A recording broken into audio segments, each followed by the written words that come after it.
Виїхавши з міста Хамедан, ми вирішили поїхати селами, зануритись, так би мовити, в глибинку. Вибрали маршрут приблизно на 30 кілометрів.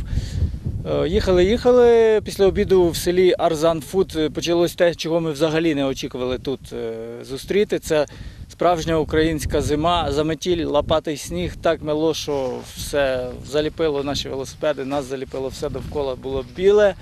Я вам скажу, що це справді було дуже-дуже неочікувано, тому що ми вже багато гір оминули, переїхали багато перевалів, вже наближаємось до півдня, до міста Есфахан.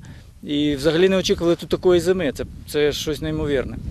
І що найгірше, попереду нас чекало 6 кілометрів бездоріжжя, тобто болота фактично. Нам сказали, що там взагалі асфальту немає, і дорога від снігу відповідно розмокла і болото. Вже наближалась пора до вечора, ми вирішили все-таки їхати до наступного села кілометрів 7. Ми сподівалися перекинутись через перевал і потрапити в наступне село. І ми вже піднімалися на перевал, і тут під'їжджає хлопець на мопеді, це був хлопець Магді. Він нас переконав, що дорога небезпечна, що там вовки водяться, і на вечір туди дуже небажано їхати, і запросив до себе додому переночувати. Ми пішли до нього додому, і зараз на ранок бачимо ясне небо, сонечко світить, дорога прекрасна, і ми їдемо на ці села.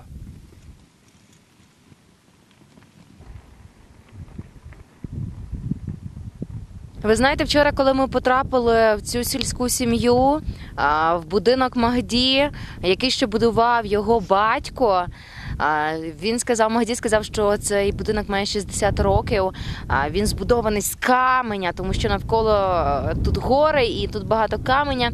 Між каменями глина перемішана з сіном.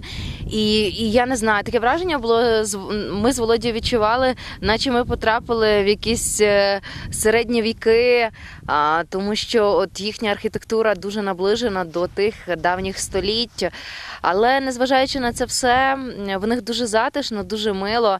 І взагалі в них немає столів, немає стільців, все вони роблять на землі. Обід, сніданок, вечеря, стелять скатертину на землю, на підлогу, стелять клійонку і накладають їжу, і так всі сидять і їдять. Також сплять вони на землі. Звісно, у них багато газу, тому в них дуже тепло. І коли ми просимо відкрити трошки вікно для провітрення або збавити газ, вони дивуються, тут же ж дуже зимно. А насправді спекотно так в хаті, що ми просто з Володією мліємо, сідаємо на землю, де холодніше повітря, бо якщо ти встаєш, то тебе так обдуває гарячим і ти можеш втратити свідомість. Живуть вони всі разом. Одна кімната, окремий вхід, там живе молодший брат з дружиною, друга кімната, окремий вхід, там живе Магді з його дружиною Маріаною чи Міріаною, якось так. Третя квартира, третя кімната – це кухня, четверта кімната – це сестра. І так от вони всі разом живуть. Їх, до речі, 11 дітей. Чому? Тому що в його батька було 2 дружини. І вони казали, що дуже вони любили одне одного. Тобто дружини не сварилися, не сперечалися, не билися за одного чоловіка, а жили в мирі, спокою і в злагоді. До речі, це не перший випадок, коли ми зустрічаємо сім'ю, де було багато дітей. Нам ще в попередніх селах розказували те, що у них 11, 12, 8, 10, тобто великі сім'ї.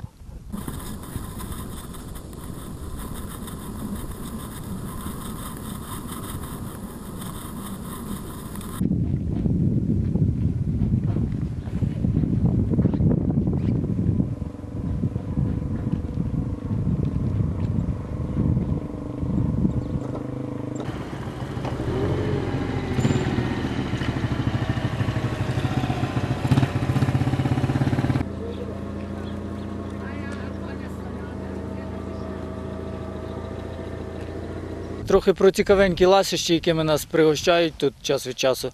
В Хамедані нас пригощали насінням конопель. Це що дуже цікаво, вони розказали, що це така рослина, a kind of marijuana, but не марихуана, а щось інше. Потім нам показали картинку, це виявилось звичайні коноплі. От ця рослина, котра допомагає тобі стати щасливим, тобі стає добре від неї, так вони описали це. І що цікаво, вони це насіння смажать, іноді перемішують з звичайною пшеницею смаженою і собі лузають як сімки. Потім вчора нас у Магді пригощали алечею, якби воно схоже на варення, але воно солоне. Солоне і кисле. Тобто вони з сіллю роблять алечу. Ось так от неочікувано.